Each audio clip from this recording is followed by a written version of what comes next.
Hello everyone, my name is Melissa and I am a tree surgeon based in Ireland, and today you're going to be following me on a typical day's work, a day in the life requested by Tanya at the Country Girls UK.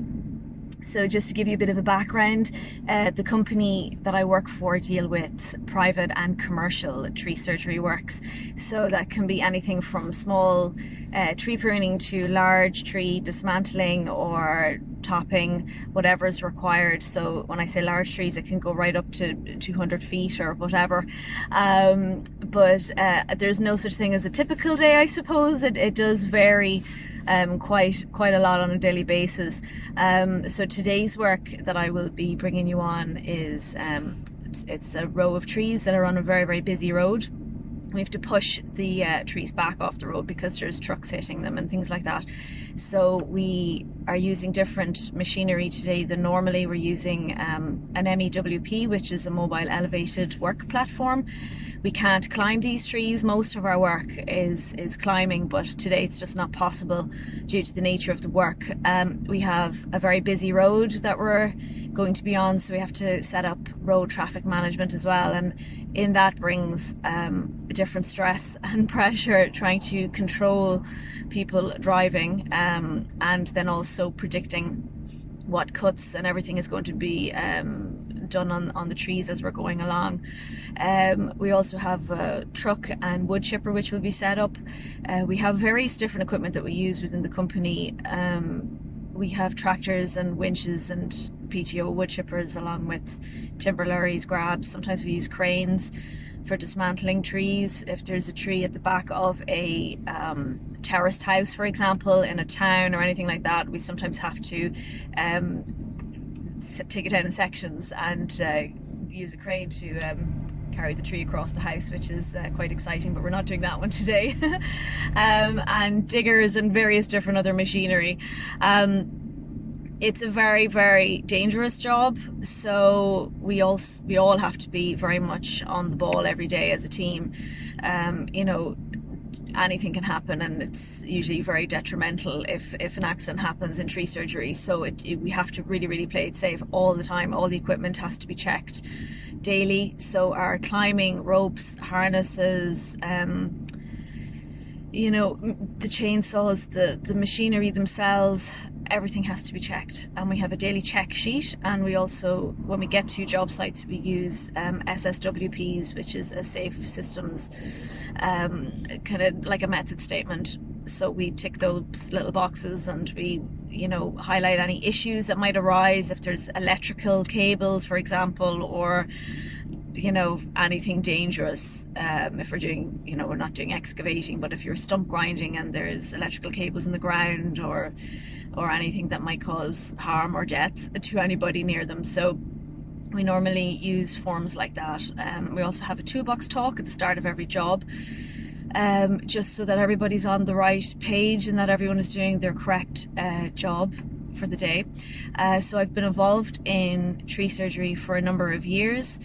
It's quite a physical job and it's quite male dominated, but there's a lot more women getting involved in it now, and there's absolutely no reason why girls or ladies can't get involved within the industry. There's nothing that, you know, the guys could do that I can't. So definitely, if anyone's interested, they should definitely look into their local areas as to what is required of them to get involved, because it's a really interesting industry.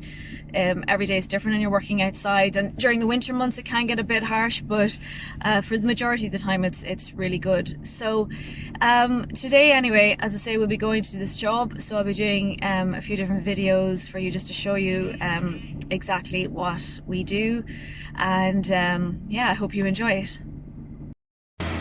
So there's the truck setup road. The hoist is going up to start cutting. You can see an issue this morning.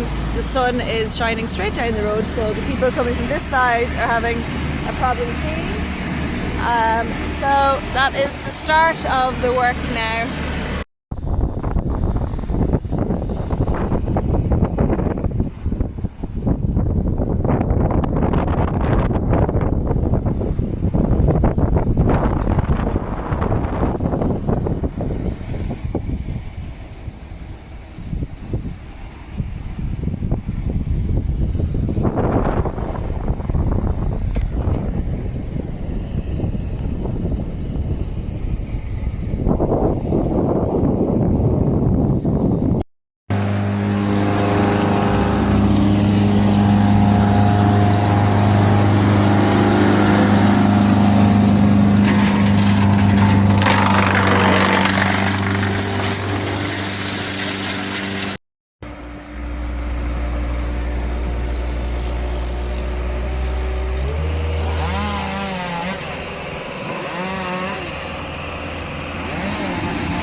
So also we've got 2-stroke with petrol and then oil, and they go in one section for petrol here, one for oil there, and it's important to maintain oil circulating through onto your chain.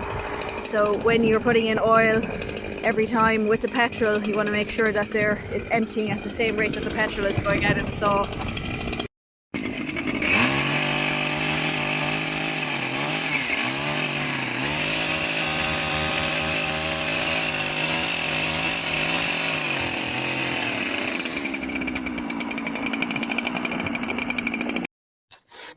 So in between cutting down the trees, some of the saws need sharpening. Sharpening them here on site. Carry a bunch of files with us, different sizes for different size chains, different saws. So this is just some of the climbing gear that we would use. So we've got your harness, spikes. So if you're spiking up trees that are coming down, you've got these that go into the side of the tree to help keep you on.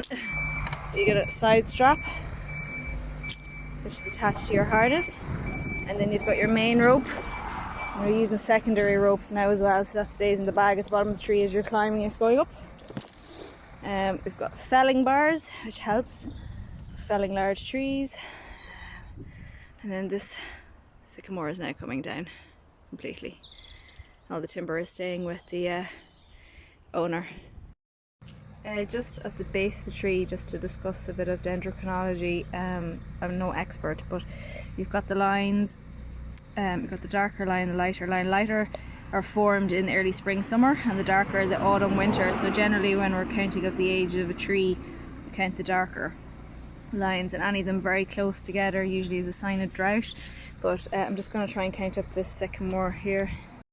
So just counting it up there, it's between 60 and 70 years old. So that was the sycamore that was standing. So just to show the afters, so we topped those trees there, pushed back the mackey. As you can see, there's power lines there, so be careful not to touch them. And then we removed the sycamore, removed the Lawson cypress, and then just pushed back the ash off the road. So that is the job complete, and the client is happy. So we're after finishing that job on the road, and I've just called into a potential emergency job to look at.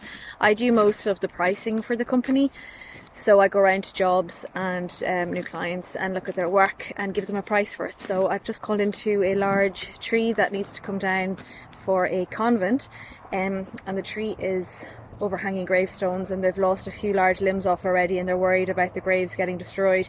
So I'm just going to view it now, and then I will put together a price and send them in a quotation. So this is it. As you can see, we've got quite a lot of gravestones and heavy timber over it, and quite a large damaged oak. Quite a bit has come off it already, so we'll have to give a price for that. So first thing we have to look at is access. So obviously there is no access through here, so all the access would have to be through the field, and we've got quite a lot of heavy timber over this, so we'll have to lower down a lot of limbs. So yeah, so I'll have to do up a price for this. So this is just coming towards the end of my day now. So once I put this quotation in, that's me done for today's work. Generally our work runs from 7 AM in the morning till between 6 and 7 within evening time, especially during the summer months when it's a bit warmer and brighter days. But yeah, thanks for following me today on my work journey, and if anybody wants to get involved in tree surgery, definitely look into it. I think there's quite a lot of arboricultural courses in the UK through universities like Myerscough, I think, do them. In Ireland at the moment we get tickets, which we do through City and Guilds, mostly through the north of Ireland. But definitely, if you think you're interested, go for it. It's a really interesting job and is quite varied. But yeah, thanks for following me today, and stay safe, everyone.